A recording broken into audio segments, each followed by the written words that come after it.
Hey, what's going on, guys? Today I'm going to show you guys what I think is a well thought out survival kit. Now, a lot of people think, when they think of survival kits, they think of something small that they can carry on them, and even if they're away from their campsite, they get lost in the woods, they still have their survival kit. Now, personally, whenever I travel away from my campsite, whenever I am out, I always have a bag on me, a backpack usually, or a duffel bag, or a rucksack type bag. But today I'm going to show you what I think is the best things that, I mean, in my opinion, is a do-it-all type survival kit. All right, it starts out. I have a bag right here. It's a military issued assault pack, or pretty much it's just a backpack that's made heavy duty. And in it, I'll show you guys. Hold on a second, let me grab the camera. It's kind of taken apart right now. I just got back from the field, and I haven't had time to clean everything. So pretty much what I'm gonna do is take everything out of it and let you guys see what I have in it, and put it all back in, pretty much. Okay. So let me get started here. Obviously, I have this rope right here that I'm going to have to tie up later and get it all settled. I have a nice hat here. It's a beanie cap. It keeps you nice and warm at night when it gets nice and chilly. A snake light. I really don't use it very much. I just kind of keep it in there as a secondary if for some reason mine gets lost or the battery dies. It's pretty much a battery holder. As you can see, it's been beat up, but it does work. I just don't use it for very much because I have torches that I like to use. Okay, what else we got in here? Oh yeah. These are insulated rubber studded gloves. They're very good for working with wood if you're breaking branches and stuff like that. That's mostly what I use them for. Axing, picking up hot metal stuff like your can, if you got a hot can on the fire, that kind of stuff. They're very warm, so that's the plus side to them, is that they're very warm, and I can't think of any other better kind of gloves for you having out in the bush. Okay, what else I got here? Another pair of gloves. These gloves are firing gloves, shooting gloves, tactical gloves, I guess is probably the best name for them. Just leather on the inside, cloth on the outside, with some leather on the knuckles and stuff like that. I use them for shooting. I usually carry a small rifle, like a 22, for shooting small game when I'm in the bush. It's nice to have some type of firepower for those animals who, if you didn't have a gun, you pretty much wouldn't be able to get to. Hemostats, I use them for first aid. First aid with me is one of the biggest things. I always have some type of first aid kit, but I'll get into that later. Let's see what else. We got an E-tool, an entrenching tool. I do have some tape around it, duct tape, to keep it from clinking around in there. And it's also a good place. It's kind of like a storage. I like to have all of my stuff have more than one use. Like this tape, obviously it holds this thing nice and close together, so it doesn't make a whole lot of noise. But also, I can use the duct tape in my camp or in my survival situation, I guess. What else do we have? Oh, 22 rounds. Now, the best thing about ammunition is, even if you don't have a gun or your gun malfunctions and you can't use it, you can still use your rounds to make fire. I just practiced with that earlier this week. I made a fire using 3 or 4 22 rounds as my tinder, so that was a very good thing. In the front pouch of this bag, I have a torch flashlight. I have a kit of 3 of these, so I have one pretty much in all my bags. It's as a LCD or LED light. Ooh, sorry about that. Bright, very bright. It's pretty much a spotlight. They take less batteries. And also in this front pouch, I have a garbage bag for waterproofing stuff. If there's something you don't want to get wet, clothes, for instance, or to make a shelter even. It's nice to have a garbage bag around. Now I'll get into later. I'll get into why everything is in the pouch that it's in. But for now, I'm just gonna continue on with this bag. All right. Let's see. Oh, that's right here. Hold on, let me put the camera down for a second.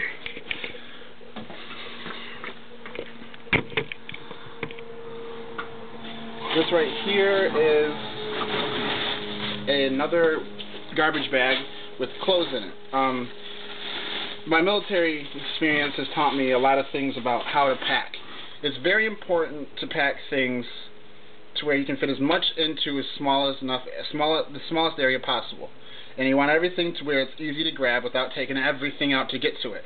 So you want to put the stuff that you need last in the bottom, the heaviest stuff on the bottom as well. So, but I'll get more into that later on. But for right now, I just wanted to go through this bag, show you what's in here. It's obviously nothing too special. A few pairs of socks. Obviously, again, this is called a Ranger tuck. It's a type of way of rolling socks that we learned in the military, just so everybody does the same thing. Everything ends up in a nice small area. Okay. A few shirts. I use a lot of blacks. I mean, all this is pretty much. This is military issue. Just some black shirts, gray, tan. A pair of cargo pants, ACU. They're obviously military issue, ACU. But yeah, I pack everything in here nice and tight as possible to save room for everything else that I want to put in here. So for right now, I haven't finished packing this bag all together because I had to take some stuff out to clean. But you get the gist of it.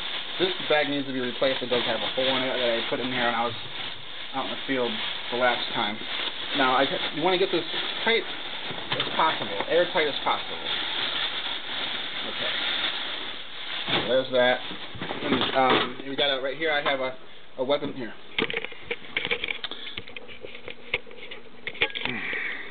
Right here I have a weapons cleaning kit for 5.56 and 7.62. It's not a big deal. Just if you have a weapon, it's nice and handy to have a weapons cleaning kit that you don't have to dig through your bag to get to.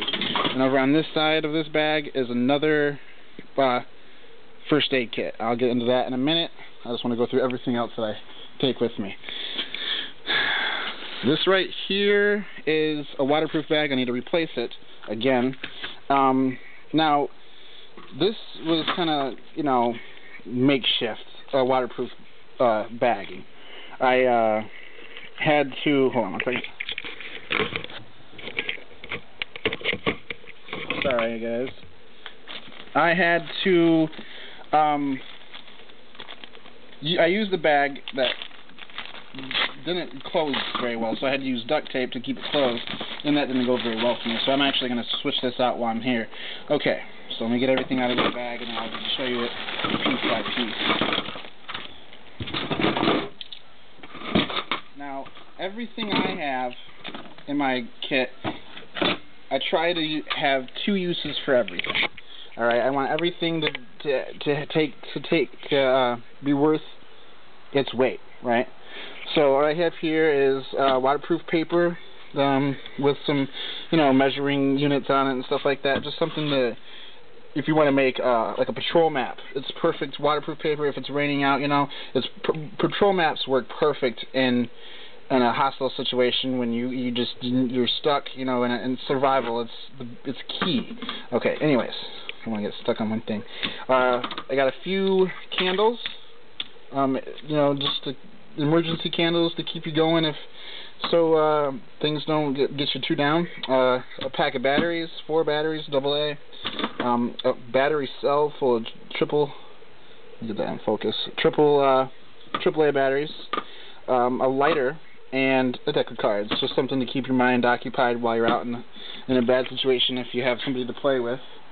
Another thing I like to carry is a used can. This one was corn from yet last night's experiments. There's so many things you can use a can for. It's not even funny. It's great to have something like this in your pack.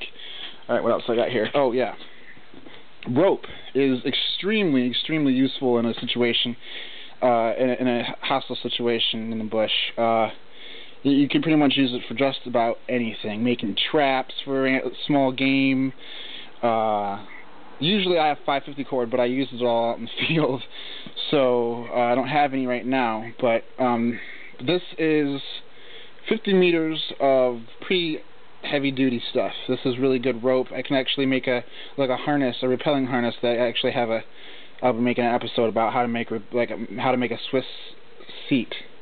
So this right here is very useful also. I have a map of the area that I'm going to be in. That's always in my pack. I always go to the store before I head out into the bush anywhere and make sure I have a map in a waterproof bag that is there when you need it. It's awesome to have a map of the area you're at so you're not walking around blind. Another thing I have, I figure I have a lighter, matches, sorry, hold on, I'm wandering away. I like to have a map, sorry, take two. There's a lot of stuff I like to carry with me just because an experience I've learned, it helps to have certain things.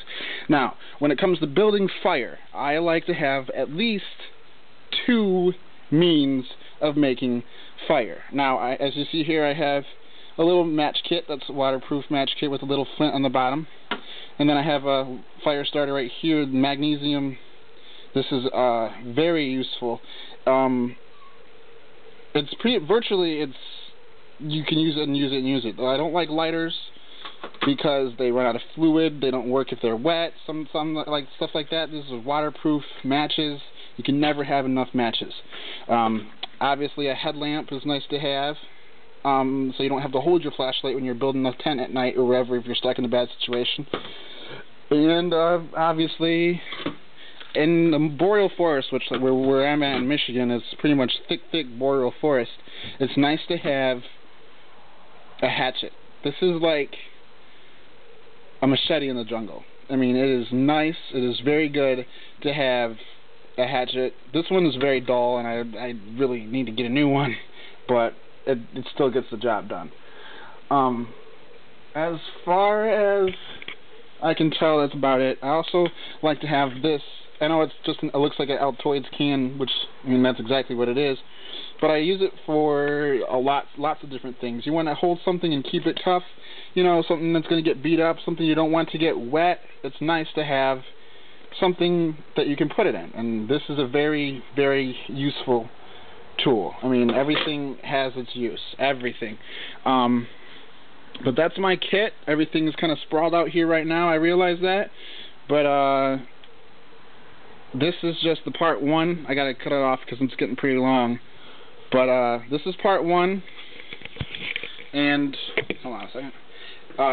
Part two is gonna be, I'm gonna put everything back in the bag, and I'm gonna go over how important it is to have everything in a strategic area, so you're not scrimmaging through your bag trying to find something that you don't know where it's at, or you don't remember where you put it, or it's in the bottom of your bag, so you got to pull everything out. If it's raining, you don't want to have to pull everything out of your bag. So this is my survival kit. There's a lot to it, but at the same time, the bag isn't too heavy, and that is key. If your bag is too heavy, you're just going to exert too much energy, and you're going to be down before anyone can find you. This is a good pack. The only thing that is missing is a multi-tool. And I go out to the bush, when I go out to the field, there is nothing that I feel like I need more than a multi-tool. I use Gerbers. They've always done, when I was overseas, they always helped out. It's nice to have those. I kind of feel like the Leathermans are a little bit on the flimsy side, but Gerbers, I've always had good things to say about Gerber. So thank you for watching. I hope you guys stick around for part two. Me putting everything back in the bag, and I'm also going to go over the first aid kits that I have with me as well. Alright, thank you, and if anybody has any comments or suggestions about my pack, I appreciate any insight. So stay safe out there. I hope that this was useful to you on getting your packs ready. I know being outdoors is a very fun thing, but it's also very, very dangerous if you don't know what you're doing. So it's key to know what you're doing, where you are is the very, very big thing. Water, fire, and shelter are key things. Any outdoorsman who's been out there a long time can tell you, if you're in boreal forest like this, or if you're in the jungle, it doesn't matter. There's enough stuff to make a shelter out of right there on the ground. I always take a tarp with me. I don't have it here, but I like to have a tarp. I even have a little portable tent that I take with me just in case. You know, you never know what the weather's going to do. So, like I said, I thank you for watching. Sorry I'm going on with a little rambling, but I'm going to shut this off. Alright.